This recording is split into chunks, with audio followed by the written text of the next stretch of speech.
ආයුබෝවන් ඔබ සියලු දෙනාටම ඉතින් අද SL commerce with Suraj YouTube channel එකට ඔයාලා සියලු දෙනාම සාදරයෙන් පිළිගන්නවා.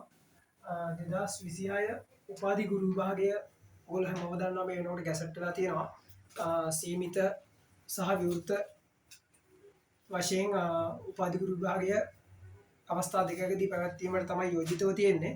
ඉතින් මම අද මේ බලාපොරොත්තු වෙනවා ඕගොල්ලන්ට මේ උපාධි ගුරු විභාගය සඳහා අනිවාර්යෙන් පේපර් දෙකක් එනවා. සාමාන්‍ය දැනීම පේපර් එක සහ IQ පේපර් එක.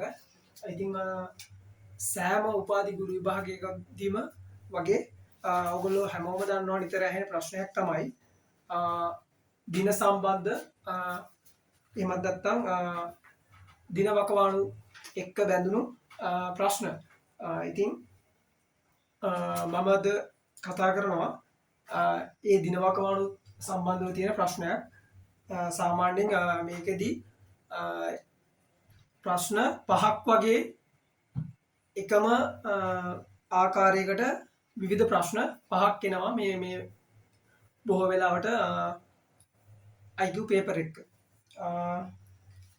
අපි බලමු කොහොමද තියෙන්නේ කියලා. සතියේ දින 7ම විවෘතව තබන සුපිරි වෙළඳ සැලක විශ්මි ශ්‍රීමති ප්‍රතිභා යාමිනී සහ රසානී යන අය සේවයේ නිරත වේ. මොවුන්ගෙන් එක් අයෙක් එක් දිනක් වෙළඳසැලේ අධීක්ෂකවරිය ලෙස කටයුතු කරයි. එහිදී ඇති නම් අනු පිළිවෙලිනි. මෙම වෙළඳසැල 2026 ජනවාරි 1 වෙනිදා සුබ මොහොතින් ආරම්භ කරන ලදී. එදින සිටම මෙම 5 දෙනා සිය රාජකාරී ආරම්භ කරන ලදී. right. අපි මේක කෙටියෙන් ලියාගමු. සතියේ දින 7ම විවෘතව තබන සුපිරි වෙළඳසැලක වැඩ කරනවා විශ්මි ශ්‍රීමති ප්‍රතිභා යාමිනී සහ රසානී යන අය. ඒ කියන්නේ 5 දිනක් සේවය කරනවා. විශ්මි ශ්‍රීමති අපි බලමු කවුද වෙළඳසැලේ ඉන්න අය. විශ්මි ශ්‍රීමති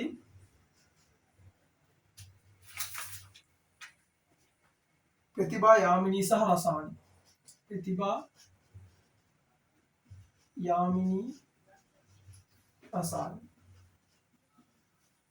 right. වෙළඳසැලේ සේවකව 5 දෙනෙක් ඉන්නවා. මේ 5 දෙනා නම් දීලා තියෙන අනුපිළිවෙලින්ලු 2026 ජනවාරි 1 වෙනිදා ඉඳන් වැඩ කරන්නේ. ඒ කියන්නේ මේගොල්ලෝ වැඩ කරන අය 2026 ජනවාරි 1 වෙනිදා ඉඳන් එක දවසකට එක්කෙනෙක් අධීක්ෂකවරිය විදිහට කටයුතු කරනවා. right. 2026 1 ඉඳන් තමයි මේගොල්ලෝ වැඩ පටන් ගන්න. අපි මේ වගේ ගානකදී අපි බලමු මේ වගේ ගානක් දීලා අපෙන් අහන ප්‍රශ්න මොනවද කියලා. වෙළඳසැල විවෘත කිරීමෙන් 23 වෙනි දින අධීක්ෂක නිලධාරියා ලෙස සේවය කරන්නේ කවුද? 23 වෙනි දින. ඊළඟට වෙළඳසැල විවෘත කිරීමෙන් 35 වෙනි දින අධීක්ෂක නිලධාරියා ලෙස සේවය කරන්නේ කවුද? තුන්වෙනි ප්‍රශ්න විදියට අහනවා වෙළඳසැල විවෘත කිරීමෙන් 57 වෙනි දිනේ. ඊට පස්සේ වෙළඳසැල විවෘත කිරීමෙන් 4 වෙනි දින. මේ ආකාරයට ප්‍රශ්න පහක් තියෙනවා. අපි බලමු ප්‍රශ්න පහට කොහොමද උත්තර හොයාගන්නේ කියලා. අපිට මේකේ තියෙන රටාවක් තියෙනවා 1 අපි දාමු විශ්මි 1 ශ්‍රීමති දෙවෙනියා තුන්වෙනි අධීක්ෂකවරිය විදිහට කටයුතු කරන ප්‍රතිභා යාමිනී 4 රසානී 5. අපි මේක දින කැලෙන්ඩර් එක දැම්මත් විශ්මි පළවෙනි දවසේ යනවා, දෙවෙනි දවසේ ශ්‍රීමති, තුන්වෙනි දවසේ ප්‍රතිභා, හතරවෙනි දවසේ යාමිනී, පස්වෙනි දවසේ රසානී. අපිට මේත් ඇති මේ ගානට ප්‍රවේශයක් ගන්න. මොකද හැම වෙලාවෙම රසානී ඉන්නේ 5 ගුණාකාර වලින්. අපි තව ටිකක් ඉස්සරහට යන්කෝ. 6 වෙනි දවසේ එහෙනම් නැවත විශ්මි, 7 වෙනි දවසේ ශ්‍රීමති, 8 වෙනි දවසේ ප්‍රතිභා, 9 වෙනි දවසේ යාමිනී, මෙන්න 10 වෙනි දවසේ නැවත රසානී. එහෙනම් අවසානට ඉන්න එක්කෙනා හැම වෙලාවෙම ඉන්නේ 5 ගුණාකාර වලින්. 5 ගුණාකාර වලින්. right. එහෙමනම් අපිට පුළුවන් වෙළඳසැල විවෘත කිරීමෙන් 23 වෙනි දින අධීක්ෂක නිලධාරියා ලෙස සේවය කරන්නේ කවුද කියලා අහනකොට 23 වෙනි දින අපිට කෙලින්ම මෙතන දින ටික පල්ලෙහාට ලියනවට වඩා 23 වෙනි දිනේ වෙන්නේ 5 ගුණාකාර කීයක් තියනවද 23ට? 5න් බෙදුවොත් කෙලින්ම 4ක් තියෙනවා. ඉතිරි වෙන්නේ 3යි. ඒ කියන්නේ මේ ඉතිරි දින 3 අපි ගණන් කරනවා එකේ ඉඳන්. ඒ කියන්නේ විශ්මි, ශ්‍රීමති, ප්‍රතිභා, යාමිනි, රසායන. එහෙනම් 5න් බෙදිලා ඉතිරි වෙන්නේ දින 3යි. එහෙනම් අපි 1 2 3. එහෙමනම් කවුද මේ 23 වෙනි දිනේ අධීක්ෂක නිලධාරියා වෙන්නේ? ප්‍රතිභා. හේතුව තමයි ඉතිරි වෙන්නේ දින 3යි. 5 ගුණාකාර වලින් බෙදුනහම හැම වෙලාවෙම මේ 5 දෙනා රොටේට් වෙවි තමයි මේගොල්ලෝ නැවත අධීක්ෂක නිලධාරින් විදියට වැඩ කරන්නේ. ඒ නිසා අපිට එනවා ප්‍රතිභා උත්තරේ විදිහට. එහෙනම් පිළිතුරු අංකය ප්‍රතිභා වෙන්නේ. ඊට පස්සේ වෙළඳසැල විවෘත කිරීමෙන් 35 වෙනි දිනේ අධීක්ෂක නිලධාරියා ලෙස කටයුතු කරන්නේ කවුද? 35 වෙනි දිනේ. 35 වෙනි දිනේ කියන්නේ එහෙනම් අපි මේ ගියපු ක්‍රමයට නම් හරි පැහැදිලි. 35 කියන්නේ කෙලින්ම 5න් ඉතිරි නැතිව බෙදෙනවා. එහෙනම් 5න් ඉතිරි නැතිව බෙදෙනවා කියන්නේ රසායනී තමයි 35 වෙනි දිනේ අධීක්ෂක නිලධාරිනිය වෙන්නේ.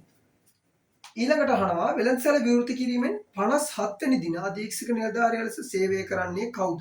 57 වෙනි දින.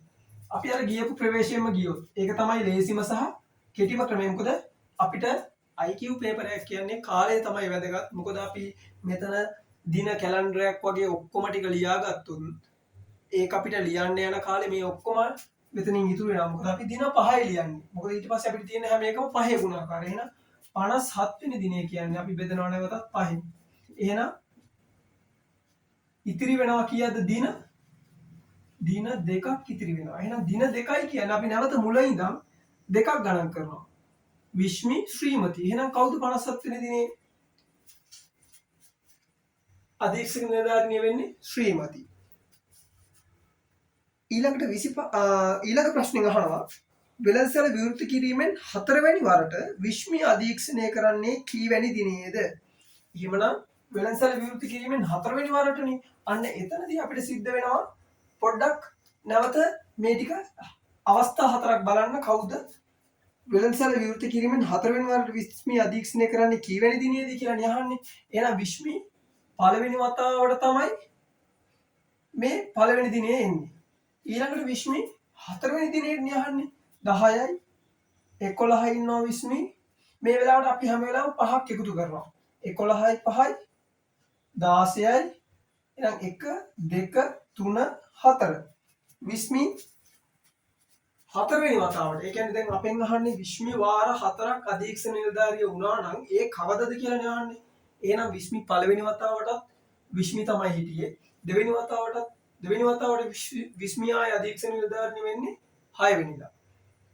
ආය අධීක්ෂක නිලධාරිය වෙනවා 11 වෙනිදා. ඊළඟට අධීක්ෂක නිලධාරිය වෙන්නේ 16 වෙනිදා. එහෙනම් අපිට දිනය 16 විදියට තමයි ඒකට පිළිතුර විදියට ගන්න වෙන්නේ. ඊළඟට අහනවා වෙළඳසැල විවෘත කිරීමෙන් 5 වෙනි වරට රසායනී අධීක්ෂණය කරන්නේ කීවැනි දිනේදීද? වෙළඳසැල විවෘත කිරීමෙන් 5 වෙනි වරට රසායනීය අධීක්ෂණය කරන්නේ පැහැදිලිනේ. රසායනික කියන්නේ අපි මේ සියලු උත්තර හොයාගන්න කෙනා. ඒ කියන්නේ 5 ගුණාකාර. 5 වෙනි වරට නම් පළවෙනි වතාවට 5යිනේ. එහෙනම් 5 වෙනි වතාවට නම් 5 ගුණ කිරීම 5. 25යි. ඒ කියන්නේ 25 වෙනි දිනේදී තමයි කවුද? රසායනී 25 වෙනි දිනේදී තමයි වෙළඳසැල අධීක්ෂකවරිය විදියට කටයුතු කරන්නේ. 25 තමයි 5 වෙනි වතාවට. ඉතින් මං හිතනවා ඔයගොල්ලෝ මේ වීඩියෝ එක නැවත බැලුවොත් අපහැදිලි තැනක් තිබ්බොත් ඒක පැහැදිලි වෙයි. ඉතින් තවත් මේ වගේ වීඩියෝවක් අරගෙන ඔයගොල්ලන් හැමෝට Excel Commerce with Suraj YouTube channel එක ඔස්සේ මම සම්බන්ධ වෙන්න බලාපොරොත්තු වෙනවා. ඔයගොල්ලන්ගේ අදහස පහලින් කමෙන්ට් කරන්න. ගිහින් එන්න තවත් අලුත් වීඩියෝ එකකින් නැවත හමු වෙනතුරු